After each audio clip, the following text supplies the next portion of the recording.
आप पहुंच चुके हैं 11th के क्लासरूम में और आज हम लोग देखेंगे अलजेब्रा पोर्शन के complex number and quadratic equation chapter को।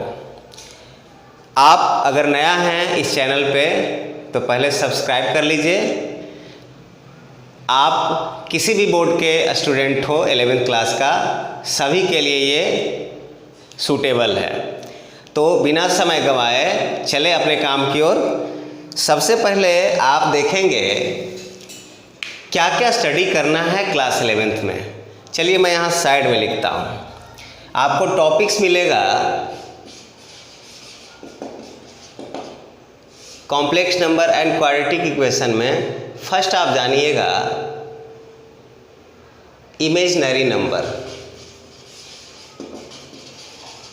इमेजिनरी नंबर के बारे में आप जानिएगा। सेकंड, यहीं पे आप कॉम्प्लेक्स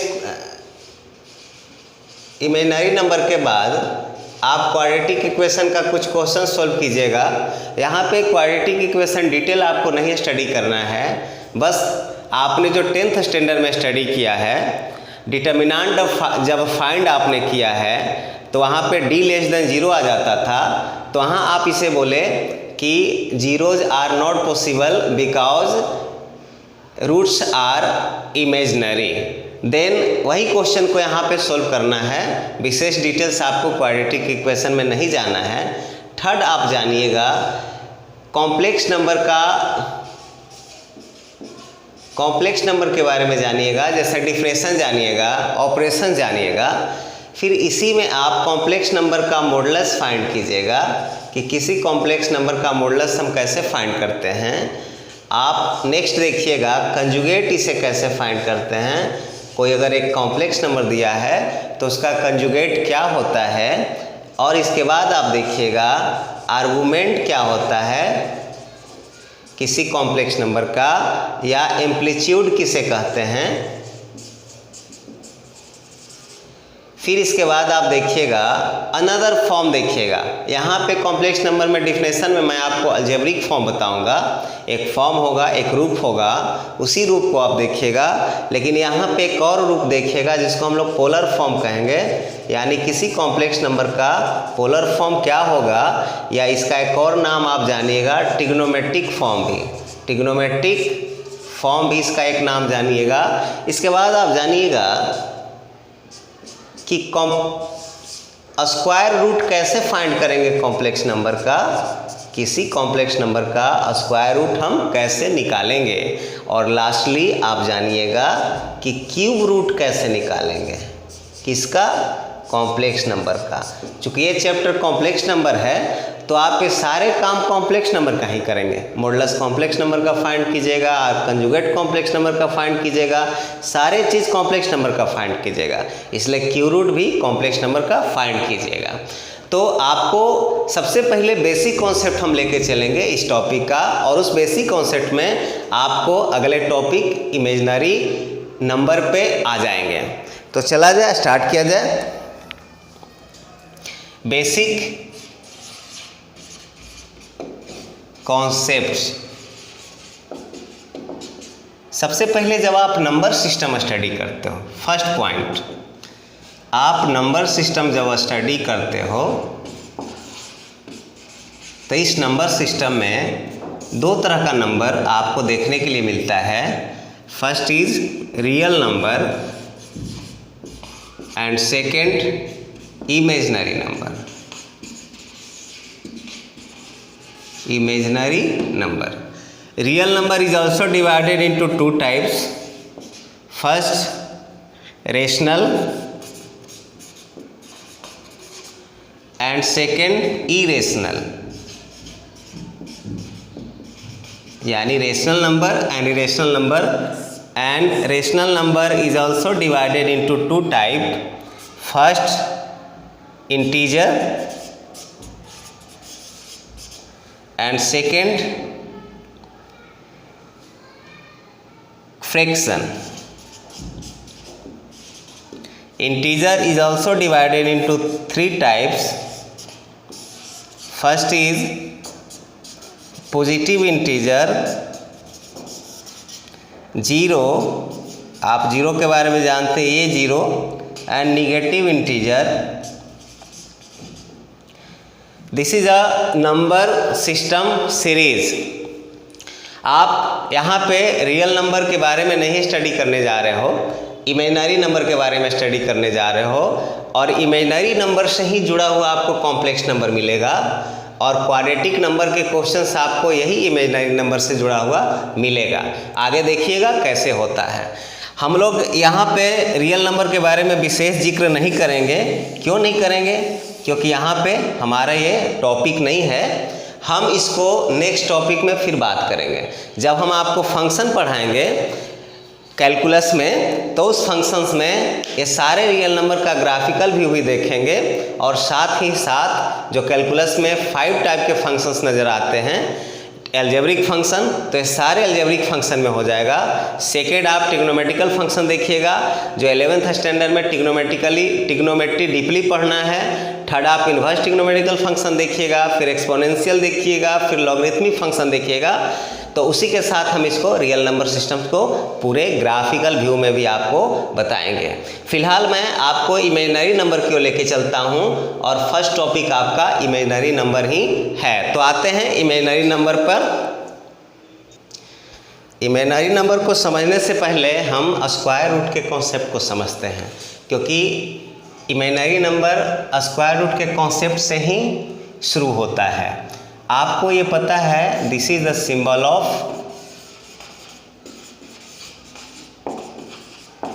स्क्वायर रूट, इसे आप स्क्वायर रूट बोलते हो। ये स्क्वायर रूट का सिंबल है। अगर हम यहाँ पे ये लिख दें तो आप इसको पढ़ते हो द स्क्वायर रूट ऑफ ए, या शॉर्ट में इसे रूट ए पढ़ के आप निकल जाते हो, रूट ए पढ़ लेते हो। इसका क्या मतलब होता है? इसका मतलब होता है कि इस ए नंबर पे आपका पावर हाफ है। ए नंबर का पावर 1/2 है। क्यों? क्योंकि यहाँ 2 छुपा रहता है। आप भी 2 दो या नहीं दो, कोई फर्क पड़ने वाला नहीं है। लेकिन एक बात ध्यान देना है, आप यहाँ पे अभी तक ये नंबर जो होना चाहिए, जो हमने ए नंबर लिया है, ये ऑलवेज पॉजिटिव होना चाहिए, always positive, not negative. Negative नहीं होगा। अगर यहाँ निगेटिव हो जाता है, अगर आपने निगेटिव हो जाता है तो आप इसे कहते हो not possible for real number system. Real number system, real number system में ये निगेटिव नंबर पॉसिबल नहीं है। जैसे मान लीजिए -√4 दे दे, तो रियल नंबर सिस्टम में इसका कोई वैल्यू नहीं होगा। लेकिन सवाल ये हुआ कि जब नंबर तो दो टाइप के होता है, या तो पॉजिटिव होगा या निगेटिव होगा। तो इस चीज़ों को बहुत दिनों के बाद एक साइंटिस्ट जिसका नाम यूलर था, उन्होंने इसके बारे में कहा कि नहीं, निगेटिव नंबर का भी स्क्वायर रूट पॉसिबल होगा, लेकिन वो रियल नंबर सिस्टम में नहीं कहा जाएगा, और इसी चीज़ का नाम उसने इमेजिनरी नंबर दे दिया। तो आपने क्या देखा कि imaginary number, the square root of any negative number is called imaginary number. Imaginary number की शुरुआत यही से होता है। इमेजिनरी नंबर का क्या डिफिनेशन कहता है? The negative square root of negative number is called imaginary number. जैसे यहाँ समझते हैं, Euler was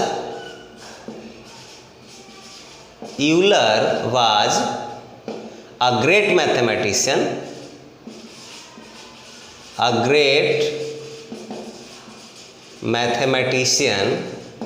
Euler was the first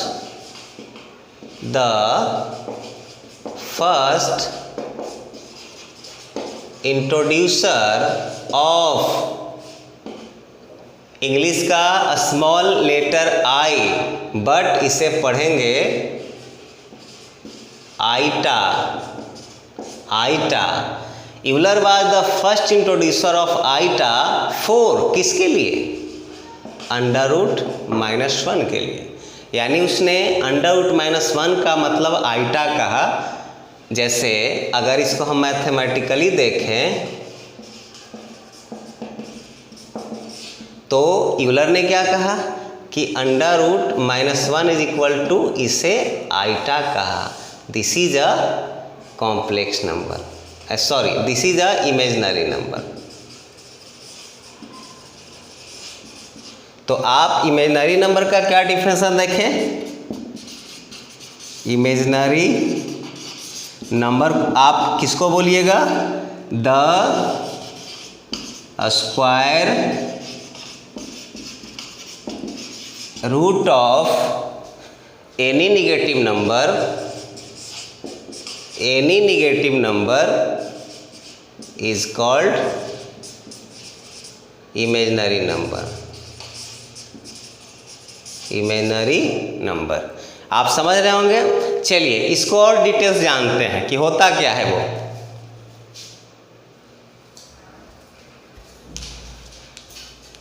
notice that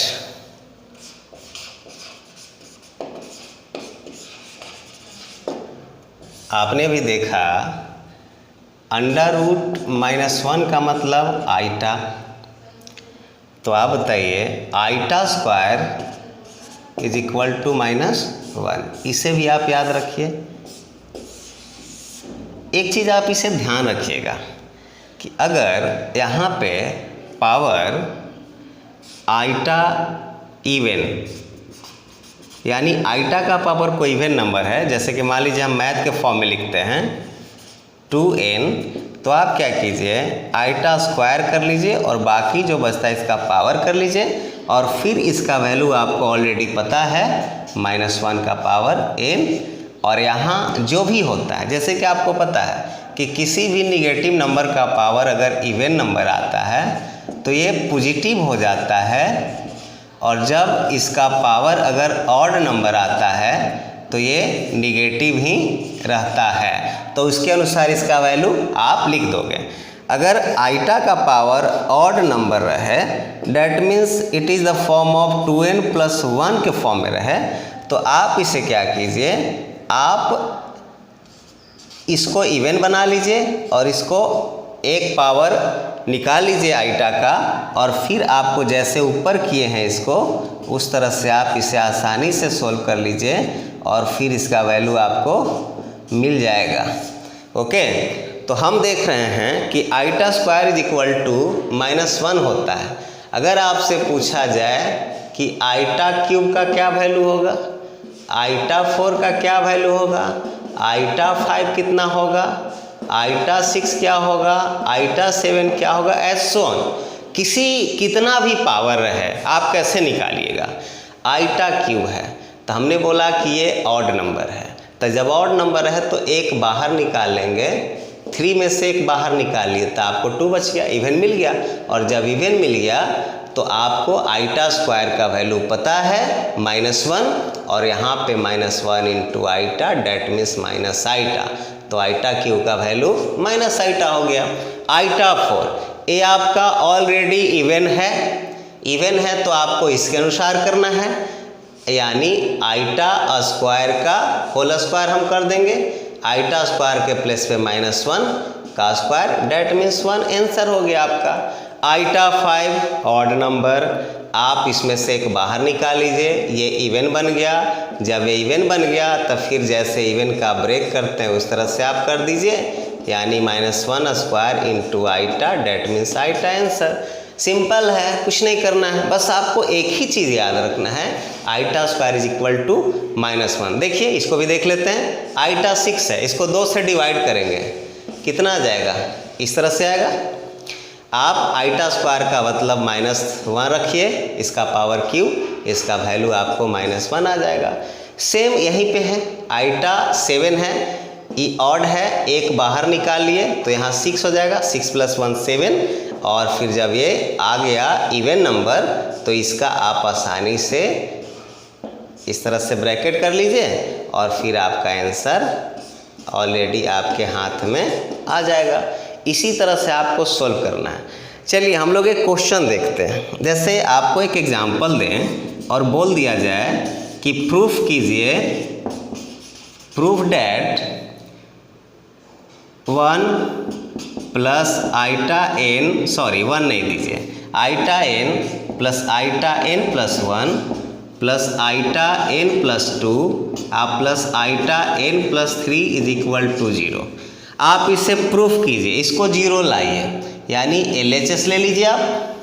आप LHS अगर लेते हो तो क्या होगा, iota N plus 1 iota N plus 2 iota N plus 3, ये मेरा LHS है।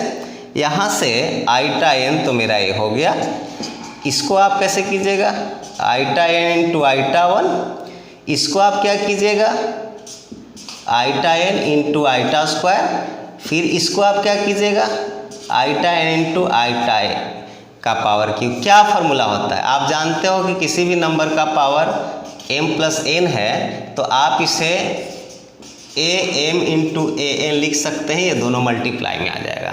उसी फार्मूला पे हमने इसको ब्रेक किया और यहाँ से आप आइटा n कॉमन ले लीजिए, यहाँ आपको बचा 1, यहाँ आपको बच गया आइटा, यहाँ आपको बच गया आइटा स्क्वायर और इस टर्म के जगह पे बच गया आइटा क्यूब। और सब का वैल्यू आपको पता है, क्या पता है, iota n 1 plus iota square के प्लस पे -1 और आइटा क्यूब का वैल्यू माइनस आइटा, जो कि हम पहले भी निकाल चुके हैं।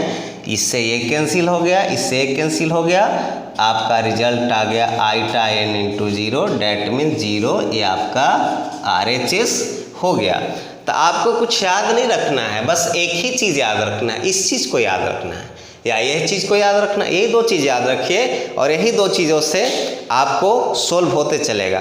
चलिए एक और एग्जाम्पल हम लोग देखते हैं, जो मैंने ऊपर एग्जाम्पल लिखा है, so that 1 plus iota power 10 plus iota power 20 plus iota power 30 is a real value, that means real number. इसका मतलब है कि इसका जो सोल्व हम करेंगे तो इसका आंसर मेरा रियल नंबर में आना चाहिए, यानी आइटा उसमें नहीं आना चाहिए, इमेजिनरी नंबर नहीं आना चाहिए। तो चलिए फर्स्ट क्वेश्चन को सोल्व करें। LHS ले लीजिए, RHS आप रियल वैल्यू को समझ लीजिए। आपका क्वेश्चन है 1 प्लस आइटा 10 आइटा 20 और आइटा 30 सोल्व किया जाए। 1 सही है, आइटा 10 इवन नंबर, यानी 2 से डिवाइड करेंगे 5 आ जाएगा, 5 टू जा 10। यहाँ देखिए 2 से डिवाइड करेंगे 10 और 2 से डिवाइड करेंगे 15। अब आइटा स्क्वायर का वैल्यू आपको पता है -1, हर जगह -1 रखिए, इसके प्लेस पे हो जाएगा -15, यहाँ भी -1 का पावर 10 और यहाँ भी -1 का पावर 15, आपका हो गया 1। इसका वैल्यू हो जाएगा 5 ऑड है इसलिए -1 और इसका 10 है तो +1 और इसका 15 है तो -1। देखिए इससे ही कैंसिल, इससे ही कैंसिल, आपका आंसर कितना है 0 और 0 इज अ रियल नंबर, ये आपका प्रूव्ड हो गया। आइए सेकंड क्वेश्चन की ओर आए। यहाँ पे कह रहा है iota 49 plus iota 68 plus iota 89 plus iota 110 को इवैल्यूट कीजिए, इसका वैल्यू फाइंड कीजिए कितना होगा।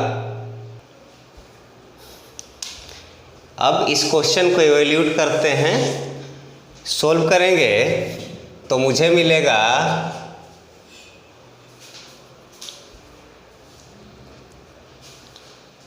आइटा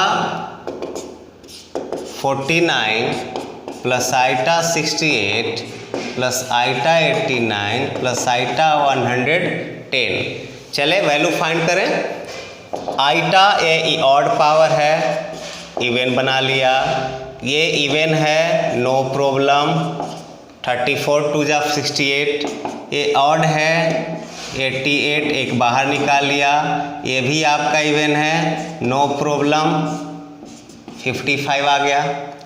अब आप इसको फिर से कीजिए, 24 हो जाएगा। 2 से डिवाइड करते हैं। आपको मेन मकसद क्या है, आईटा स्क्वायर में कन्वर्ट कर देना है कि आईटा स्क्वायर का वैल्यू कितना होगा। अब आपको जहाँ जहाँ आईटा स्क्वायर नज़र आ रहा है इसके प्लेस पे -1 आप रखेंगे। -1 रखेंगे तो आपका होगा दिस प्लस दिस और plus this. Solve it. This is the value of iota, this value is +1, this is iota plus iota and this is -1। 1 cancel, iota plus iota 2 iota, ये आपका आंसर हो जाएगा। ये इस क्वेश्चन की ओर चलें तो ये क्या कह रहा है कि इसका वैल्यू इवेल्यूट कीजिए। आप सीधे देख रहे हैं यहाँ पे क्या है, मैं यहीं पे कर रहा हूँ। आपको नहीं, यहाँ छोड़ देता हूँ, यहाँ पे कर रहा हूँ। √-16 + 3 × -25 प्लस √-36 और -√-625। इसे सोल्व कीजिएगा। सबसे पहले आप इसका मतलब लिखिए √16 × आईटा, फिर इसका मतलब लिखिए √25 × आईटा, और इसका मतलब लिखिए √36 × आईटा, और इसका मतलब लिखिए √225 × आईटा। कैसे क्यों लिख रहे हैं? इसलिए लिख रहे हैं कि आपको पता है कि मान लीजिए कि ये हम लिख रहे हैं √-16 को, तो आप इसे 16 × √-1 कर सकते हैं और इसका वैल्यू आप क्या लिख दिए, आईटा लिख दिए। अब आप बताइए इसका वैल्यू कितना होता है, 4 आईटा, 3 × इसका वैल्यू 5 × आईटा, इसका वैल्यू 6 होता है और इसका वैल्यू 25 आईटा होता है। आप इसे कैलकुलेट कर लीजिए, आपका आंसर मिलेगा। आपका आंसर कहाँ मिलेगा, इसका हम आंसर यहाँ नीचे लिख दे रहे हैं। 4 आईटा + 15 आईटा + 6 आईटा -25 आईटा, इसे कैलकुलेट कीजिएगा तो आपको मिलेगा 25 आईटा -25 आईटा। डेट मीन्स इसका आंसर 0 हो जाएगा। जो स्क्वायर रूट से बाहर नहीं निकलेगा उसको ऐसे ही छोड़ देंगे। मान लीजिए कि आपको कोई क्वेश्चन दे दे कि बताइए इसका √-13 है, तो आप क्या कहिएगा, तो आप √13 आईटा ही लिख के काम चला लेंगे। तो जो जैसा रहेगा उस तरह से हम फाइंड करेंगे। तो ये आपका कॉम्प्लेक्स नंबर में इमेजिनरी नंबर का कॉन्सेप्ट था। आप बुक पलटिएगा, आप कोई भी बुक पलटिए, एनसीईआरटी पलटिए, आर.एस. अग्रवाल पलटिए, आर.डी. शर्मा पलटिए, के.सी. सिन्हा पलटिए, जो भी बुक पलटिए, और कॉम्प्लेक्स नंबर का आपको फर्स्ट चैप्टर आप पलट के देखिएगा, आपके सारे सोल्व हो जाएंगे। यही इसका कॉन्सेप्ट है इमेजिनरी नंबर का। अब आगे चलते हैं। तो ये लेक्चर आपका यही समाप्त होता है। इमेजिनरी नंबर आप इस लेक्चर में आपने सीखा, और मैंने अभी बोला कि आप किसी भी बुक को पलटिए, complex number and quadratic equation के चैप्टर को, क्लास 11th के बुक में आपको पहला चैप्टर जो होगा, पहला एक्सरसाइज जो होगा, सारा इसी कॉन्सेप्ट में बनेगा, कोई डाउट्स नहीं होगा। तो इस वीडियो में, इस लेक्चर में इतना ही चलते हैं। नेक्स्ट लेक्चर में आपको आएंगे क्वाड्रेटिक इक्वेशन के बारे में बताएंगे, जो आपको 11th स्टैंडर्ड में क्वाड्रेटिक इक्वेशन पढ़ना है, और उसके बाद अगले टॉपिक कॉम्प्लेक्स नंबर को चलेगा। थैंक यू, धन्यवाद आपका। आपका दिन शुभ हो।